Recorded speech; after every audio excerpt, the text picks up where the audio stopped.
ఎన్నికలకు సమయం దగ్గర పడుతుండటంతో తెలంగాణ బీజేపీ ప్రచారాలపై దృష్టి సారించింది. రాష్ట్రంలో 10కి మించి సీట్లు గెలవాలన్న లక్ష్యంతో ఉన్న కమలనాథులు అందుకు అనుగుణంగా తమ ప్రచారాన్ని ఉధృతం చేయబోతున్నారు. పెద్ద సంఖ్యలో బహిరంగ సభలు, రోడ్ షోలు నిర్వహించి తమ సత్తా చాటేందుకు కమల నాయకత్వం కార్యాచరణ సిద్ధం చేస్తోంది. ఇక అభ్యర్థులకు మద్దతుగా అగ్రనేతలు రంగంలోకి దిగేలా ప్రణాళికలు రచించింది.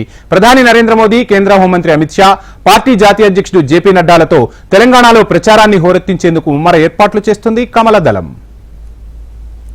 రాష్ట్రంలోని 17 ఎంపీ స్థానాలకు ఈ నెల 18న నోటిఫికేషన్ జారీ కానుంది. నామినేషన్ల ప్రక్రియ త్వరగా ముగించి వెంటనే ప్రచారాల్లోకి వెళ్లేందుకు అభ్యర్థులు కూడా ప్రణాళికలు రచించుకుంటున్నారు.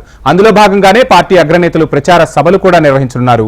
మే 11 వరకు ప్రధాని మోడీ, హోంమంత్రి అమిత్ షా, బీజేపీ అధ్యక్షుడు నడ్డాలతో కనీసం 15 బహిరంగ సభలు, 2 లేదా 3 భారీ రోడ్ షోలు నిర్వహించాలని భావిస్తోంది బీజేపీ.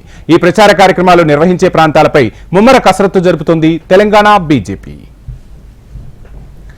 ఇక ఇటీవల ఆదిలాబాద్, జహీరాబాద్, మల్కాజ్గిరి, నాగర్ కర్నూల్, నిజామాబాద్ పార్లమెంట్ స్థానాల పరిధిలో ప్రధాని పర్యటించారు. ఈ నేపథ్యంలో మిగిలిన స్థానాల్లో మోడీ ప్రచారం ఉండనున్నట్టు తెలుస్తోంది. అమిత్ షా, జేపీ నడ్డాల సభలు కూడా మోదీ హాజరు కాని ప్రాంతాల్లో ఏర్పాటు చేయాలని ప్రతిపాదించినట్లు సమాచారం.